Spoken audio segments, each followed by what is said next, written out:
Bell কে এদের কাটা কে বিচ্ছিত কত রাজি পারছে এ তো 200 টাকার মাছ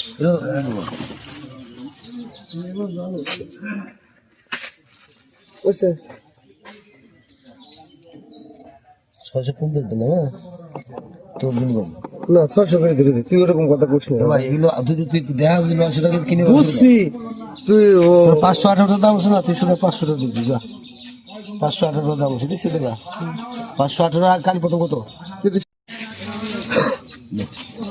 বলে আর লোক কাজা কম লাগো টাকা কম ওই যে মাল দিলাম ও কি রে 800 টাকা দিলাম কি বলে এবারে দিন আর এই যে ঝুড়ি ভাজা কত করে 400 টাকা ও মাল দিছি তাজা মাছ কিনে রাস্তা চাইলে বেল কে এদের কাটা কে বিচ্ছিত কত রাজি পারছে এ তো 200 টাকার মাছ আল্লাহ দিয়ে কোনো না 380 টাকা বাজার দাম 3 মাস দিন দাদা তো বেশি বাজার খালি দিচ্ছি আমরা আরেকটা মাছ নিয়ে দাম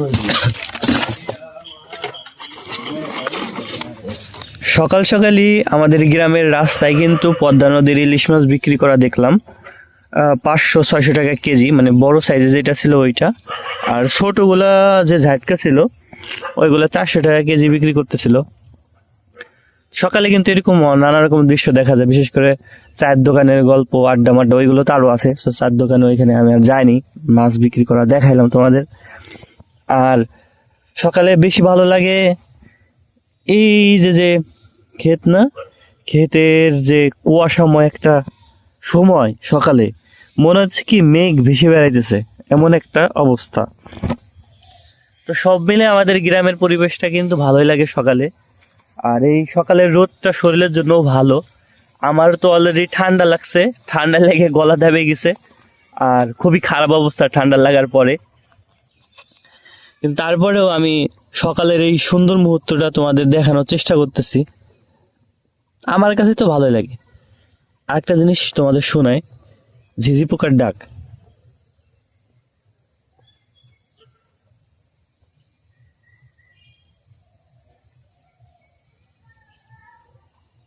ঝিঝি পোকার ডাক কি শুনতে পাচ্ছ কিনা জানি না।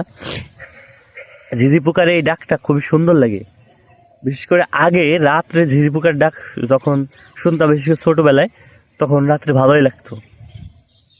আর এখন এই যে ঘাসের যে ক্ষেত, বিদেশি ঘাস, এই ঘাসের ক্ষেতে অনেক ঝিঝি পোকা আছে, এই জন্য এই ঝিঝি পোকার শব্দটা হইতেছে।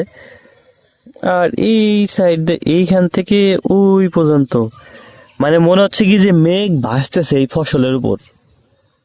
গ্রামীণ জীবন আসলেও এমন, ভালোই লাগে সবকিছু মিলা। তো গ্রামীণ জীবন আগে আরো অনেক সুন্দর ছিল, এখন দিন যাইতেছে গ্রামীণ সৌন্দর্যটাও কেন যেন হারাই যাইতেছে। তো মানুষের মধ্যেও অন্যরকম মানে আচরণে এগুলো দেখা যায়, আবার গ্রামীণ পরিবেশটাও একটু অন্যরকম হয়ে যাইতেছে দিন দিন। এই যে এই জায়গাটা দেখতেছো না, এইটাই আম গাছ, আম বাগান ছিল। তো এইখানে অনেক খেলাধুলা করছি আমরা। তো এখন কি হয়েছে, এই জায়গাটা এভাবে গাছ সব কাটে ফেলাইছে, আর এই আপাতত জায়গাটাই এমন পড়ে আছে। তো সব মিলাইয়া আমাদের গ্রামীণ সৌন্দর্যটা ঠিক এমন। চলো দেখি একটু সামনের দিকে যাই, আরো কেমন দেখা যায়। কিন্তু এই যে সকাল সকাল শিশির ভেজা সকালে গ্রামীণ পরিবেশটা যেন খুবই চমৎকার ভাবেই ফুটে ওঠে। রোদের আলো, আর আরো সকালে শিশির যখন এই গমের শিরের পর পরে, ঠিক মনে হয় যে মেঘ ভাসতেছে, কিন্তু আসলেও না, শিশির জমে আছে এই শিরের পর।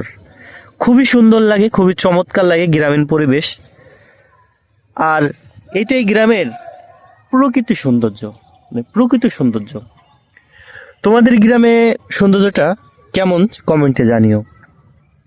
আর দেখো আরো সকালে না, ওই দূর থেকে মনে হয় কি যে মেঘ ভাসতেছে, এই কুয়াশা, ভালোই লাগে সবকিছু মিলে।